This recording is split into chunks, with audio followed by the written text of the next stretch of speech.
Assalamualaikum warahmatullahi wabarakatuh. Kabar penting datang langsung dari Arab Saudi, sebuah keputusan besar yang akan mengubah wajah penyelenggaraan haji mulai tahun 2026.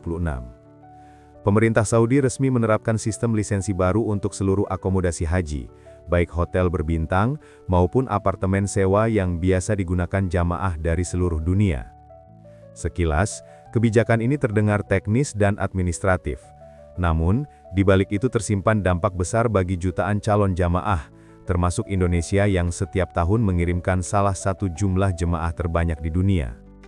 Sebab, aturan ini bisa menentukan di mana para jamaah akan menginap, berapa biaya yang harus dibayar, hingga seberapa nyaman pelayanan yang mereka dapatkan.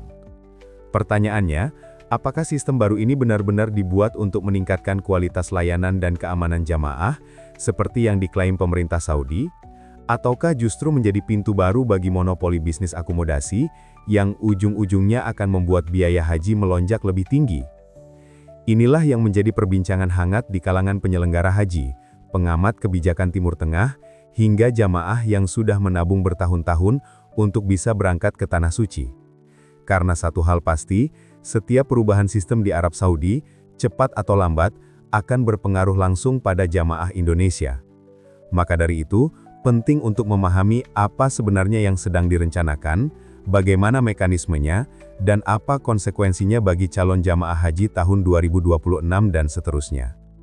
Sebelum masuk ke pembahasan lebih dalam, jangan lupa untuk like, komen, dan subscribe, agar tidak ketinggalan informasi terbaru seputar dunia haji dan umroh.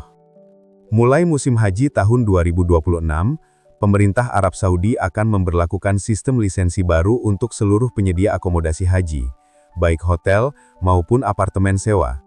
Artinya, setiap tempat yang ingin menampung jamaah haji wajib mendapatkan izin resmi dari otoritas Saudi sebelum beroperasi. Lisensi ini tidak sembarangan, hanya akan diberikan kepada penyedia akomodasi yang memenuhi standar ketat, mulai dari keamanan bangunan, legalitas operasional, kelayakan fasilitas, hingga manajemen pelayanan. Tujuan utamanya, menurut pernyataan resmi Kementerian Haji dan Umroh Saudi, adalah untuk meningkatkan kualitas layanan jemaah, memastikan keselamatan dan kenyamanan, serta menghapus akomodasi ilegal yang sering disalahgunakan oleh oknum penyelenggara. Namun, di balik tujuan mulia ini, ada dampak besar yang perlu dicermati. Dengan adanya sistem lisensi, pemerintah Saudi kini memegang kendali penuh atas seluruh jaringan penginapan haji. Tidak akan ada lagi hotel atau apartemen yang bisa disewa secara bebas oleh penyelenggara luar negeri, termasuk dari Indonesia. Semua kontrak dan pemesanan harus melewati mekanisme resmi yang ditentukan kerajaan. Akibatnya, akses negosiasi langsung bagi travel haji Indonesia menjadi terbatas. Seluruh proses akan dipusatkan melalui sistem digital resmi Saudi, seperti nusuk haji dan masar. Secara teori, langkah ini memang bisa meningkatkan efisiensi dan pengawasan. Tapi di sisi lain, potensi monopoli dan kenaikan harga juga terbuka lebar. Jika hanya sedikit hotel yang lolos lisensi, otomatis harga sewa akan naik, dan beban akhirnya akan kembali kepada jamaah haji sendiri. Kebijakan lisensi baru ini tidak hanya soal administrasi, tapi juga akan membawa dampak besar bagi biaya dan kenyamanan jamaah. Mari kita lihat dari sisi paling nyata, harga.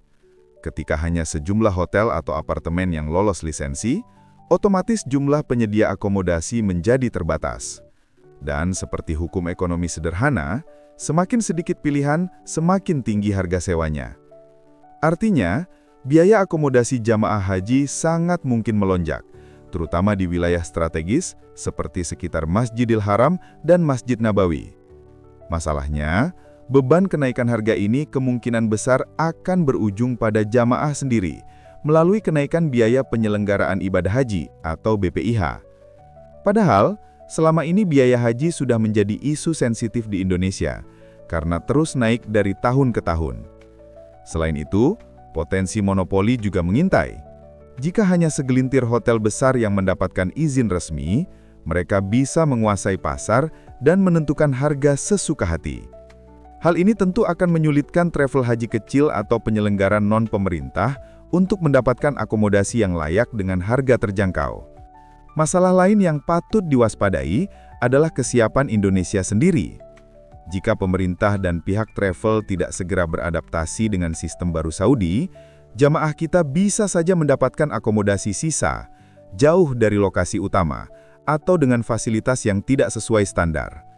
Dengan kata lain, lisensi ini memang bisa meningkatkan kualitas, tapi tanpa strategi yang matang, risikonya justru bisa memperburuk situasi bagi jamaah haji Indonesia. Kebijakan lisensi akomodasi yang akan berlaku pada Haji 2026 ini ternyata bukan kebijakan tunggal. Di baliknya, Saudi Arabia tengah membangun sebuah ekosistem digital haji dan umroh yang terintegrasi penuh. Semua proses, mulai dari perizinan hotel, pemesanan kamar, pengaturan transportasi, hingga pelayanan di Arafah, Muzdalifah dan Mina, akan dihubungkan melalui platform digital resmi seperti Nusuk Haji dan Masar. Dengan sistem ini, seluruh pengelolaan akomodasi tidak lagi bisa dilakukan secara manual atau dengan negosiasi langsung seperti dulu. Semuanya harus dilakukan melalui sistem digital Saudi. Setiap hotel atau apartemen yang ingin menampung jemaah wajib terdaftar dan berlisensi dalam platform tersebut. Travel haji dari luar negeri, termasuk Indonesia, juga harus menyesuaikan diri dan mengakses penyedia akomodasi melalui portal resmi yang telah ditentukan. Sekilas, sistem ini terlihat modern dan efisien. Saudi ingin memastikan bahwa seluruh jemaah mendapatkan layanan yang terstandarisasi, aman, dan transparan. Namun di sisi lain, kebijakan ini juga membatasi ruang gerak negosiasi. Dulu, panitia haji Indonesia bisa mencari hotel dengan harga lebih kompetitif atau lokasi yang strategis melalui mitra lokal. Kini, semuanya tergantung pada sistem yang dikendalikan penuh oleh pemerintah Saudi. Selain itu, sistem digital ini juga memungkinkan pengawasan dan audit otomatis yang tentu baik untuk mencegah penyimpangan. Tapi konsekuensinya, harga dan ketersediaan akomodasi bisa lebih kaku, karena mengikuti algoritma dan kuota yang ditentukan platform. Tanpa fleksibilitas negosiasi, penyelenggara haji dari negara lain beresiko kehilangan kendali atas efisiensi biaya. Karena itu, sangat penting bagi pemerintah Indonesia, melalui Kementerian Agama dan BPKH, untuk segera beradaptasi. Mereka harus membangun akses diplomatik dan teknis agar bisa menembus sistem digital ini dengan lancar. Jika tidak, jamaah Indonesia bisa saja tertinggal dan hanya mendapatkan pilihan akomodasi sisa yang jauh dari Masjidil Haram. Inilah tantangan baru dalam era digitalisasi haji, antara efisiensi dan kehilangan kendali. Kebijakan lisensi akomodasi haji 2026 yang diterapkan Arab Saudi ini memang terlihat seperti langkah maju menuju profesionalisme dan keteraturan. Dengan sistem perizinan yang ketat, Saudi ingin memastikan hanya hotel dan apartemen terbaik yang digunakan oleh para tamu Allah. Tujuannya jelas, agar jemaah haji mendapatkan layanan yang lebih aman, nyaman, dan sesuai standar internasional. Namun di balik niat baik itu, ada tantangan besar yang tidak bisa diabaikan. Pusat kendali akomodasi yang kini sepenuhnya berada di tangan pemerintah Saudi, dapat membuat ruang negosiasi bagi negara-negara pengirim jemaah semakin sempit. Apalagi jika jumlah hotel yang lolos lisensi terbatas, harga sewa bisa naik signifikan, dan ujung-ujungnya, jemaahlah yang paling merasakan dampaknya. Indonesia perlu bersiap sejak sekarang. Kementerian Agama, BPKH, dan Asosiasi Travel Haji harus segera merumuskan strategi agar tidak tertinggal dari negara lain dalam menyesuaikan diri dengan sistem baru ini. Transparansi biaya, kerjasama diplomatik, serta peningkatan teknologi menjadi kunci utama agar jamaah Indonesia tetap mendapat tempat terbaik dengan harga yang wajar. Karena pada akhirnya, tujuan haji bukan sekedar berangkat ke tanah suci, tapi bagaimana perjalanan suci itu bisa dijalani dengan tenang, aman, dan penuh kekhusyuan. Semoga kebijakan baru ini benar-benar membawa perbaikan, bukan beban tambahan bagi umat. Bagaimana menurut kamu sahabat haji? Apakah lisensi ini langkah maju atau justru tantangan baru bagi Indonesia? Tulis pendapatmu di kolom komentar. Dan jangan lupa like, share, dan subscribe, agar kamu selalu update dengan berita dan analisis terbaru seputar dunia haji dan umroh.